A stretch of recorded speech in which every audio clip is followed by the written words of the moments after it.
खबर जहां पर छात्रा की मौत का मामला सामने आया है, जिसमें मेडिकल के दौरान तीनों आरोपियों ने भागने की कोशिश की थी। पुलिस की बंदूक छीनकर भागने की कोशिश आरोपियों ने की। पुलिस ने आरोपियों के पैर में गोली मारी, जिससे 2 बदमाश घायल हो गए हैं। एक बदमाश का पैर भी टूट गया है।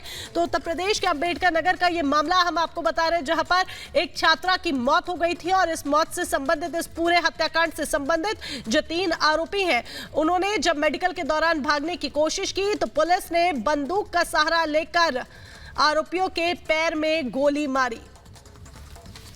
तो ये बड़ी खबर आपको बता दें, उत्तर प्रदेश के अंबेडकर नगर में छात्रा की मौत का ये मामला, और इससे जुड़ी बड़ी खबर ये आ रही है कि मेडिकल के दौरान तीनों आरोपियों ने भागने की कोशिश की, पुलिस की बंदूक छीनकर, जिसके बाद पुलिस ने आरोपियों के पैर में गोली मारी। अजय दुबे हमारे सहयोगी इस वक्त ग्राउंड से जुड़ गए हैं। अजय, क्या जानकारी मिल पा रही है? देखिए, जानकारी ये कि इस समय जब हम बात कर रहे हैं तो मेडिकल कराने के लिए टीम लेकर पुलिस की पहुंची है, और उनमें से जो 2 आरोपी हैं, जो मुख्य आरोपी है जो दुपट्टा खींचता है और एक जो बाइक साथ में चला रहा होता है, वो 2 लंगड़ते हुए पहुंचते हैं। उनके पैर में खून बह रहा है, और इसमें महत्वपूर्ण बात यह कि जब मेडिकल कराने के लिए लेके पुलिस की टीम निकली थी तो उसी दौरान ये भागने की कोशिश करते हैं। ऐसी बात पुलिस अधिकारियों की तरफ से बताई गई है, और भागने के दौरान वो पुलिस का हथियार भी छीनने की कोशिश करते हैं, और उस दौरान ही पुलिस एक जो हाफ एनकाउंटर इसे कह सकते हैं, ये हाफ एनकाउंटर करती है। स्थिति ऐसी बन जाती है वहां पर जिसमें पैरों पर गोली इन दोनों मुख्य आरोपियों के मारी गई है। एक और तीसरा जो आरोपी है उसके भी पैर में चोट लगी है। तो ये सब होने के बाद इस समय मेडिकल कराने के लिए पुलिस की टीम मेडिकल जो अस्पताल है जिला का, वहां पर पहुंची हुई है अम्बेडकर नगर में। हाँ बिल्कुल अजय, जरा ये बताइए उस वक्त किस तरीके की परिस्थितियां थी? क्या ये आदतन क्रिमिनल हैं जो इन्होंने पुलिस की बंदूक छीनने की कोशिश की, और बताया जा रहा है कि उसी दौरान पुलिस ने गोली चलाई?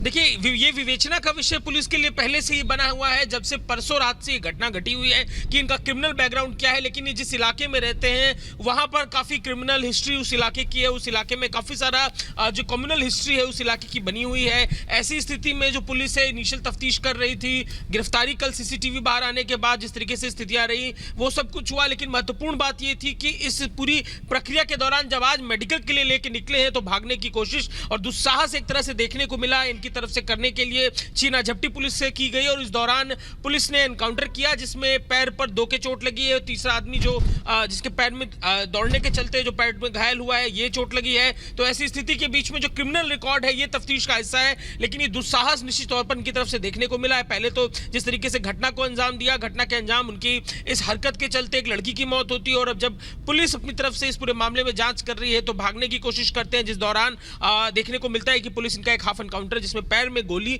2 लोगों के लगी है करती है। बिल्कुल अजय, फिलहाल 3 आरोपी पुलिस के हत्थे चढ़ गए, भागने की कोशिश कर रहे थे, बावजूद इसके पुलिस ने उन्हें तुरंत पकड़ लिया। लेकिन जिस तरह से इस तरह की घटनाएं लगातार सामने आ रही हैं, इन पर लगाम लगाने के लिए उत्तर प्रदेश पुलिस द्वारा अब आगे और क्या कदम उठाए जा रहे हैं?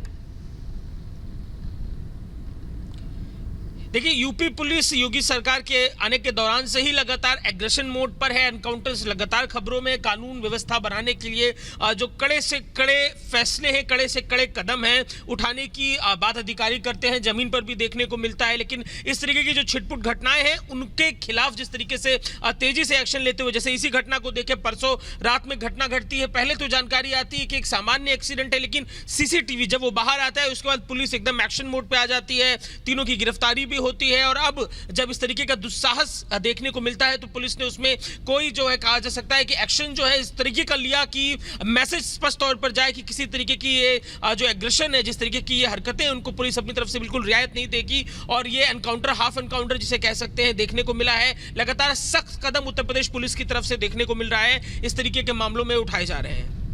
अजय, एक मामला तो ये कि एक छात्रा का जिस तरीके से दुपट्टा छीनने की कोशिश की, वो छात्रा बाइक के नीचे आ जाती है, उसकी मौत हो जाती है। लेकिन अब जो पुलिस से बंदूक छीनकर भागने की कोशिश की है, अब इस मामले को लेकर किस तरीके से इन पर और कड़ी कार्रवाई होगी, पुलिस क्या कह रही है, और क्या वो सर्कमस्टांसेस भी बताए गए हैं जिनमें इन बदमाशों ने, इन आरोपियों ने भागने की कोशिश की, पुलिस की बंदूक छीनी? इसको लेकर पुलिस की तरफ से कोई स्टेटमेंट भी सामने आया है क्या?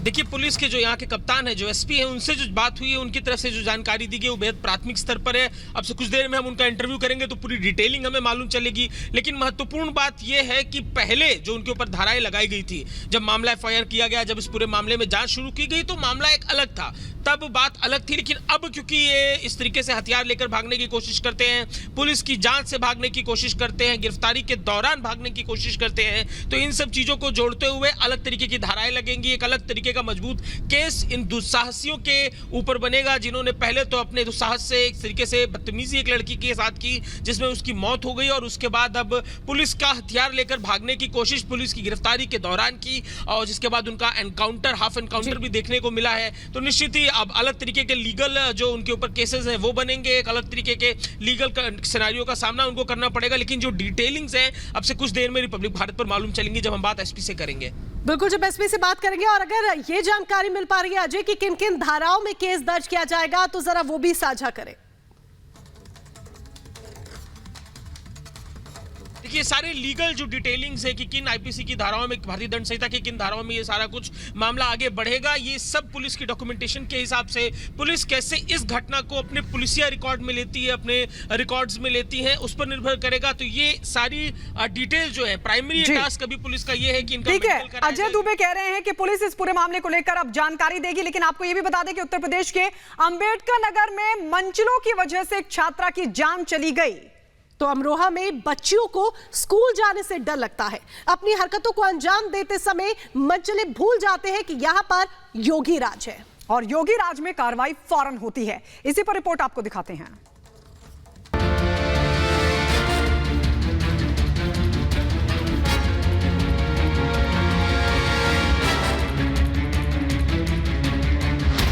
बहुत परेशान करते हैं रास्ते में, इसलिए हम स्कूल आने में भी डरते हैं। लड़के गलत व्यवहार करते हैं लड़कियों के साथ, और आए दिन परेशान करते हैं। डर तो लगता ही है। उत्तर प्रदेश के कई जिलों में मंचलों और दबंगों के टॉर्चर से स्कूली छात्रा और युवतियां न सिर्फ परेशान हैं, बल्कि उन्हें जान तक गंवानी पड़ रही है। अंबेडकर नगर में भी कुछ मंचलों की वजह से एक छात्रा की जान चली गई। सीसीटीवी में कैद इस फुटेज को गौर से देखिए। रोजाना की तरह स्कूल से छुट्टी होने के बाद बच्चियां अपने अपने घर जा रही थीं, तभी कुछ मंचलों का अटैक होता है। सीसीटीवी में साफ दिखाई दे रहा है कि बाइक सवार मंचला छात्रा का दुपट्टा खींचता है। इसी दौरान छात्रा सड़क पर गिर पड़ती है और पीछे से आ रही एक तेज रफ्तार बाइक उसे रौंदते हुए आगे बढ़ जाती है, जिससे छात्रा की मौके पर ही मौत हो जाती है। मेरी बेटी पढ़ के आ रही थी, जैसे मोड़ से मुड़ी आगे बढ़ी, हीरापुर बाजार फेंकू दुकान के सामने वही दो मोटरसाइकिल पर दुपट्टा खींचे और एक चटकना लगाए भी, और वो तुरंत गिर पड़ी, साइकिल टूटी। उसके बाद पीछे से फैशन नाम का लड़का उसको रोकते हुए सिर पर की, सिर उसका फूटा, जबड़ा टूट गया। दो लड़कियां जो स्कूल से पढ़कर आ रही थी, उसमें एक लड़की के साथ दो लड़कों ने छेड़खानी की, जिससे लड़की साइकिल से गिर गई। पीछे से आने वाली बाइक ने लड़की के ऊपर एक्सीडेंट कर दिया। घर वालों के द्वारा तहरीर दी गई है, अभियोग पंजीकृत कर लिया गया है। जो इसमें नामजद अभियुक्त थे उनको गिरफ्तार कर लिया गया है। शेष कार्रवाई साक्ष्य संकलन के आधार पर की जाएगी। इस सीसीटीवी फुटेज और शिकायत के बाद पुलिस ने मामला दर्ज कर जांच शुरू की और 24 घंटे के भीतर 3 आरोपियों को गिरफ्तार भी कर लिया। लेकिन ये परेशानी और कहानी सिर्फ अंबेडकर नगर तक सीमित नहीं है। प्रदेश के कई जिले ऐसे हैं जहां मंचलों से परेशान छात्राओं और युवतियों ने डर की वजह से घर से निकलना छोड़ दिया है। प्रदेश के अमरोहा जनपद में तो स्कूली छात्राओं ने डर के मारे स्कूल जाना तक बंद कर दिया है। मंचले स्कूली बच्चियों तक को नहीं बख्शते। छेड़खानी की वजह से बच्चियां परेशान हैं। हमें 3 लड़के आते हैं और जो रास्ते में खड़े रहते हैं, मुंह से कपड़ा बांधकर हमें बहुत परेशान करते हैं रास्ते में, इसलिए हम स्कूल आने में भी डरते हैं। ऐसे बस परेशान करते हैं, जैसे बहुत बदतमीजी दिखाते हैं। अच्छा, कौन लड़के मुस्लिम है? हाँ, लड़के गलत व्यवहार करते हैं लड़कियों के साथ, और आए दिन परेशान करते हैं। तो आपको स्कूल आने में डर लगता होगा? डर तो लगता ही है। अब इस मामले में स्कूल प्रबंधन की तरफ से स्कूल को शिकायत की गई है। पुलिस ने एफआईआर दर्ज की है, जांच का आश्वासन दिया है। छेड़खानी करते वक्त शायद शोधों को ये याद नहीं था कि ये यूपी है और यहाँ पर योगी राज है, जहाँ अपराध और अपराधियों को बख्शा नहीं बल्कि जेल की सलाखों के पीछे भेजा जाता है। Bureau report, Republic Bharat.